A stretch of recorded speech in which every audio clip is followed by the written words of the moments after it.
Pelicans 120-117 in OT.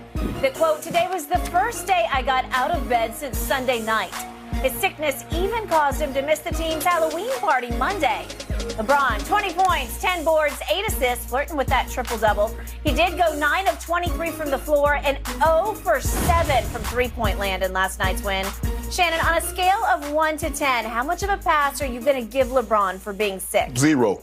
Really? No, you don't get. I'm shocked. No. You know I'm. You went to 0? Skip, what do I say? If you choose to get out there on that court, if you choose to get out there on that field, I'm expecting you to play.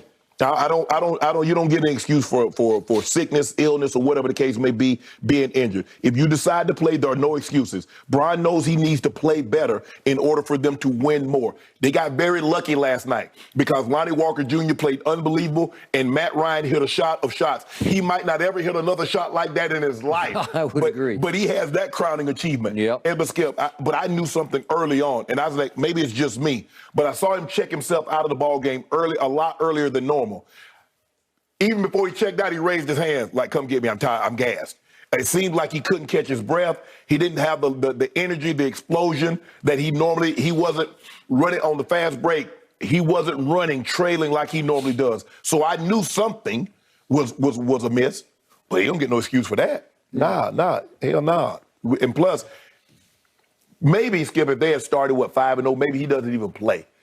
But he knows he has to play considering the ground that they've already given up. But I don't believe in making excuses for guys when they're injured or they're under the weather. If you make the distinction of putting that jersey on, putting that jersey over those pads on, I expect you to play because all I see is 6.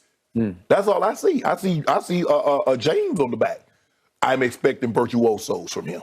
Okay, so you expected that last night because he didn't play for 4 minutes. He played for 40 minutes. Yes. He played every minute of overtime. Yeah. And he seemed okay to me. It wasn't like he was collapsing on the court. It wasn't like he needed an IV. But Skip, he just didn't have his wins. He just couldn't have that second. LeBron had that second gear, had that third gear, had that fourth gear. He ain't had nothing. He was just from first gear the whole night. All right. I'm going to say what I've told you 1,000 times on this show.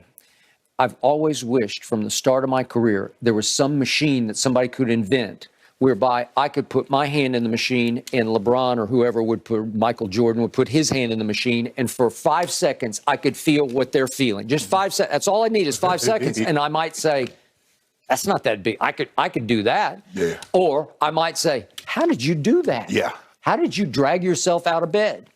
All right. My problem with LeBron is he is a classic media manipulator.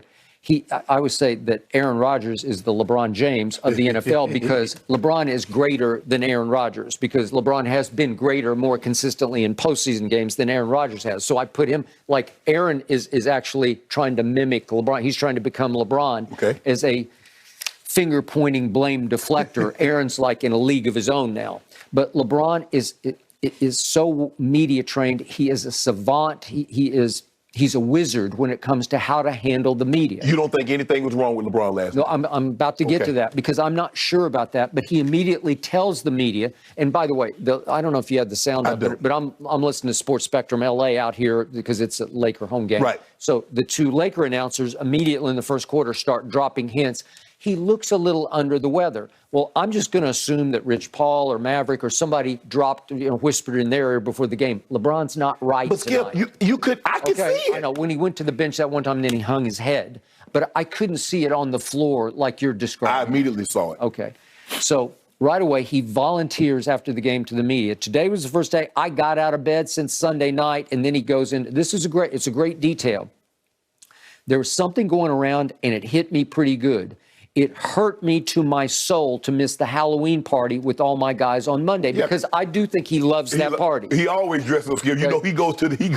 He goes all the way out there in Savannah, and they do it because it's a couples thing, and it's cool and it's funny and it's social media-y, and everybody posts all the pictures. And I was surprised I didn't see a picture of LeBron. Right. So I believe he did not go.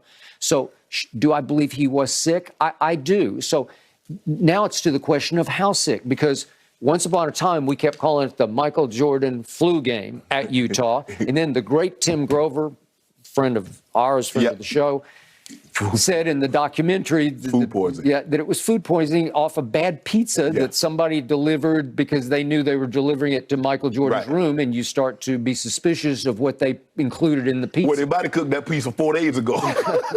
and they warmed added a it, little extra spice. and warmed it and put it back in the oven. All right, I don't know, but he just had your basic 24-hour bug. And I always tell people when they get food poisoning type sick, but it's just stomach sick, it will come. When it comes, it comes like hell. But it will go quickly, and you'll be okay in 24 to 48. Right. And I'm assuming during the flu game that by the fourth quarter, he was getting the poison out of him to the point you keep drinking water and you keep going to the bathroom, and pretty soon the poison goes out of your system, and you're starting to feel like I'm pretty good. Well, Skip, for me, if it's for what happened when I got sick and had to play football, Skip, it was my breathing. Yeah. I just couldn't catch my breath. And you're talking about upper respiratory, cough or cold. Man. So I'm going on the sideline, and I'm on all fours, and I'm like, man, I need oxygen. And for whatever reason, I just couldn't, because it's already hard for me, because I don't know if people know this, like when you run a route, you don't breathe. You're like, Yep. And you come back, so we going up and down, as a matter of fact, it was against the Dolphins, and we're going up and down the field on them, but I mean, it was just hard, and I wasn't myself. I caught a couple of passes, but when my breathing was going, when I'm good, I'm good. I could I'd be like, maybe it's just me, but Bron seemed like he can't catch his breath, and he couldn't. But I ain't getting no excuse. Okay, so the truth is, I don't have a good answer to this question because I kind of want to go to a 5 if in fact he was really sick. If in fact he just got out of bed that afternoon. Was he feeling a little weak, just a little fatigued, a little off, just a little off? But to your point, I'm with you. If you go out and play 40 minutes, if you had played Russ type minutes where you just said you got to take me out fast, then I'd say, okay, I kind of see it. But he played 40 and he played all 5 of overtime. That's all you need to know is he finished strongly. I mean, he looked fine in overtime. He just wasn't making shots. I just expect LeBron. Wakanda forever on that vibranium. Okay. Well, is he on it? Yeah, he on that vibranium. Okay. Well, still going strong. Yeah.